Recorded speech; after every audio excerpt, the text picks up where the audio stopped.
to slip through. So he comes to the conclusion, whatever grosser living things are to enter or leave this city, they will all have to do so just by this gate. In the same way, Lord, I have come to know the lawfulness, drift, of the Dhamma. All the blessed ones, arahants, fully enlightened ones of the past had abandoned the 5 hindrances, the mental defilements that weaken wisdom. They had firmly established the 4 foundations of mindfulness in their minds and had duly cultivated the 7 factors of enlightenment, and they were fully enlightened in unsurpassed, supreme enlightenment. All the blessed ones, arahants, the fully enlightened ones of the future will do likewise, just like yourself, the current fully enlightened Buddha.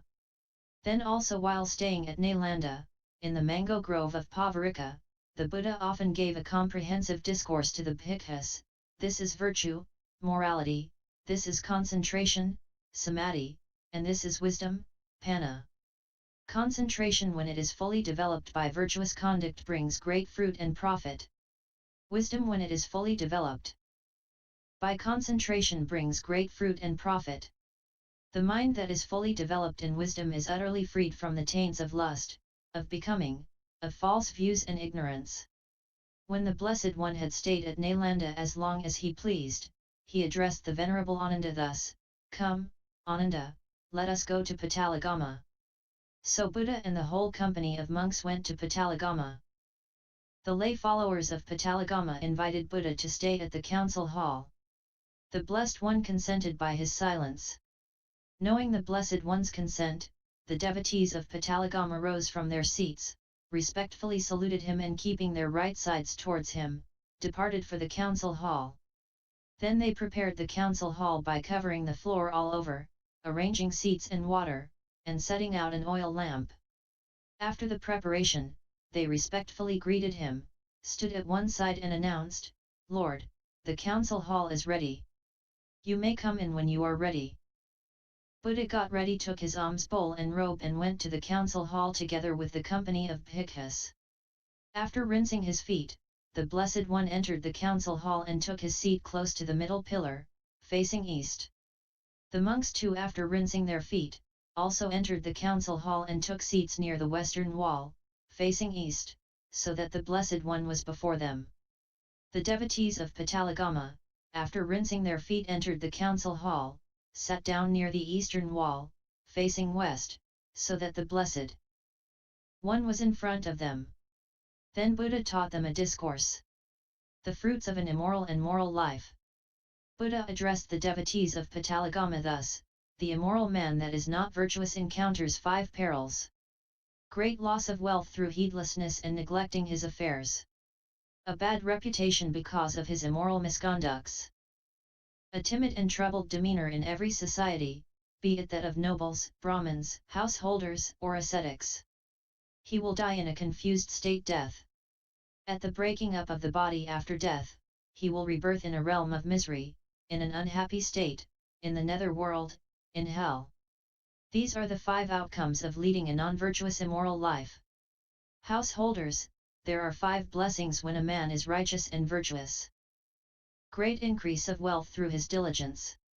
A favorable good reputation because of his virtue.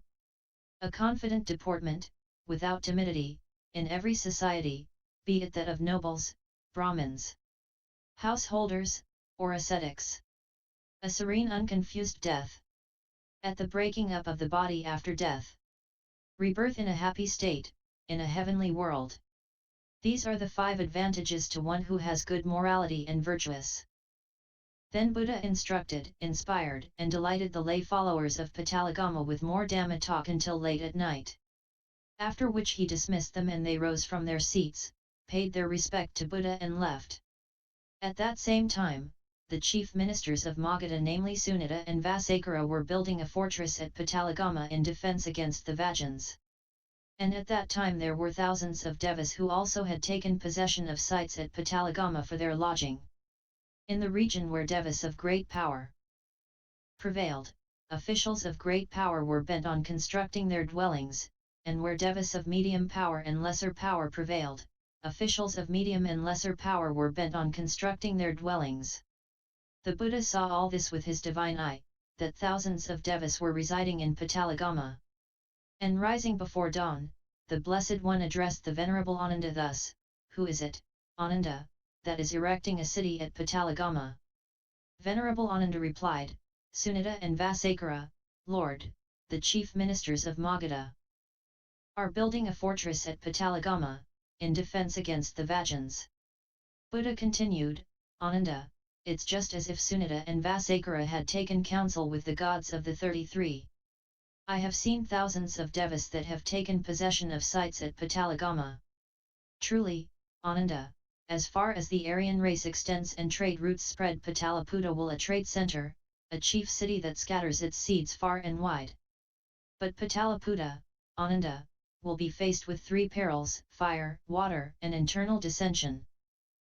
Then Sunita and Vasakara went to the Blessed One, and after a courteous greeting and exchanging many pleasant words with the Buddha, they stood at one side and addressed him thus, "May the Venerable Gautama please accept our invitation for tomorrow's meal, together with the order of monks." And Buddha consented by his silence. Sunita and Vasakara departed and went home to prepare the meal. When it was time, they invited Buddha and the Sangha over for the meal. After the meal, Buddha thanked them with these verses. "Wherever he may dwell, the wise and virtuous man makes his home. He should feed those the virtuous leaders of the holy life. He shares his merits with the local devas. And so revered, the devas pay respect and honor him in turn. They will be gracious to him just like a mother would for her son. And he who thus enjoys the devas' grace will be happy and good fortune." After this, the Blessed One rose from his seat and departed, crossing the Ganges. Then Sunita and Vasakara followed behind the Buddha, saying, "Through whichever gate the recluse Gautama departs from today, that gate shall be named the Gautama Gate, and the ford by which he will cross the river Ganges shall be named the Gautama Ford." When the Blessed One came to the river Ganges, it was full to the brim. And some people went in search of a boat or float, while others tied up a raft with a desire to get across the river. The Blessed One, as quickly as a strong man might stretch out his bent arm, vanished from this side of the river Ganges, and came to stand on the other side. As the Blessed One saw the people who desired to cross the river, he gave forth the solemn utterance, "They who have bridged the ocean vast, leaving the lowlands far behind, while others still their frail rafts bind, are saved by wisdom unsurpassed. Journey to Vaisali, doctrine on 4 noble truths." Buddha spoke to the Venerable Ananda, saying, "Come, Ananda, let us go to Kodagama." Then the Blessed One took up his abode at Kodagama together with a large community of bhikkhus. Buddha addressed the monks saying, "Bhikkhus, it is through not understanding, not penetrating the 4 noble truths that this long course of birth and death has been passed through and undergone by us." What are these 4 noble truths? They are the noble truth of suffering, the noble truth of the origin of suffering, the noble truth of the cessation of suffering, and the noble truth of the way to the cessation of suffering. Only when these 4 noble truths have been realized and penetrated, by cutting off this craving for existence, then there will be no more becoming and cycle of rebirth. Then Buddha added on, "Through not seeing the 4 noble truths, having long traversed this weary path from birth to birth, when these 4 noble truths are known, removed is rebirth's cause. The root of sorrow plucked, then that ends rebirth."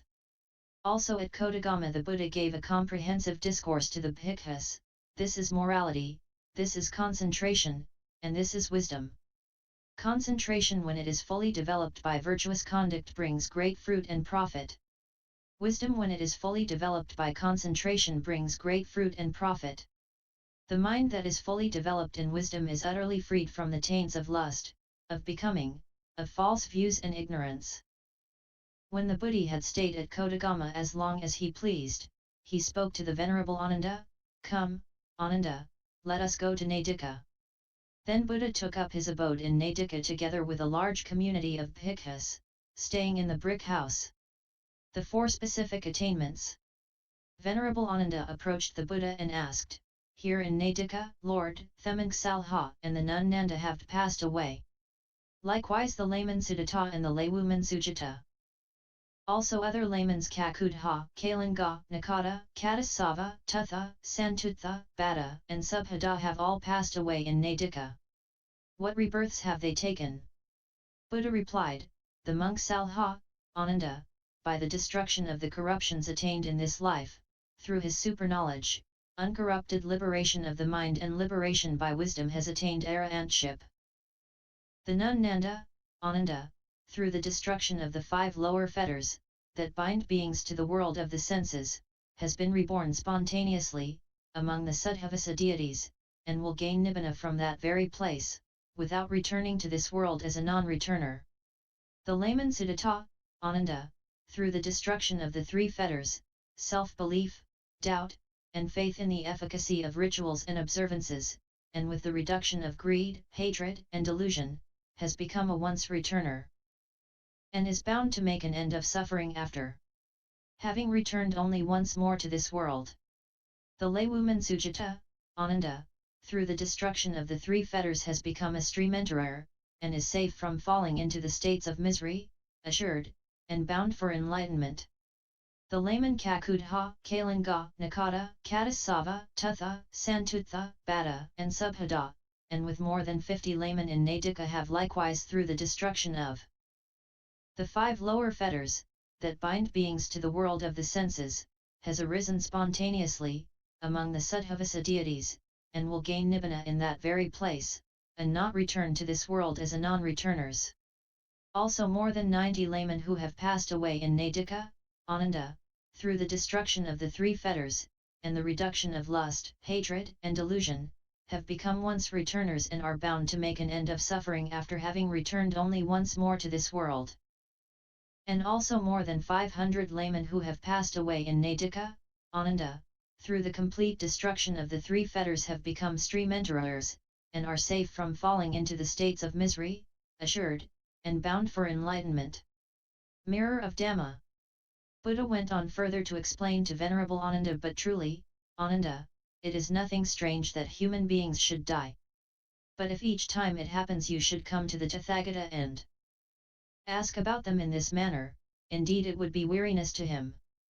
Therefore, Ananda, I will give you the way pf knowing Dhamma, which is called the mirror of the Dhamma, whereby the noble disciple, should he so desire, can declare of himself, there is no more rebirth for me in hell, nor as an animal or ghost, nor in any realm of woeful states. A stream enterer, I am safe from falling into the states of misery and I will be bound for enlightenment. So, Ananda, what is the mirror of Dhamma? In this case, Ananda, the noble disciple, Aryan, possesses unwavering faith and confidence in the Buddha. Thus, the Blessed One is an Arahant, the fully enlightened one, one who is perfect in knowledge and conduct, the welfarer, the knower of the worlds, the paramount trainer of beings, the teacher of gods and men, the enlightened one, the Blessed One. The noble disciple also possesses unwavering faith in the Dhamma. Thus, the Dhamma taught by the Blessed One is well proclaimed, visibly evident here and now, timeless, inviting investigation, leading to emancipation, to be comprehended by the wise, each for himself. The noble disciple also possesses unwavering faith in the Blessed One's order of disciples, Sangha. Thus, well-faring is the Buddha's order of disciples, righteously, wisely, and dutifully on the right and perfect path, that is to say, the 4 pairs of men, the 8 classes of persons. The Buddha's order of disciples is worthy of offerings, worthy of hospitality, worthy of gifts, worthy of veneration, the supreme field for meritorious deeds in the world. Also the noble disciple possesses virtues that are dear to the Aryans, complete and perfect, spotless and pure, which are liberating, praised by the wise, uninfluenced by worldly concerns, and favorable to concentration of mind. Then Buddha concluded, this, Ananda, is the teaching called the mirror of the Dhamma, whereby the noble disciple may thus know of himself, there is no more rebirth for me in hell, nor as an animal or ghost, nor in any realm of woe, no more rebirth in woeful states. A stream enterer am I, safe from falling into the states of misery, assured am I and bound for enlightenment. Also in Nadika, in the brick house, the Buddha gave the discourse on virtue, concentration and wisdom. After staying long enough in Nadika, he went with his company of monks to Vesali where he stayed at the Ambapali's grove. Mindfulness and clear comprehension. At Vesali, Buddha addressed the monks, A monk should be mindful and clearly aware, thus I exhort you. How can a monk be mindful? When he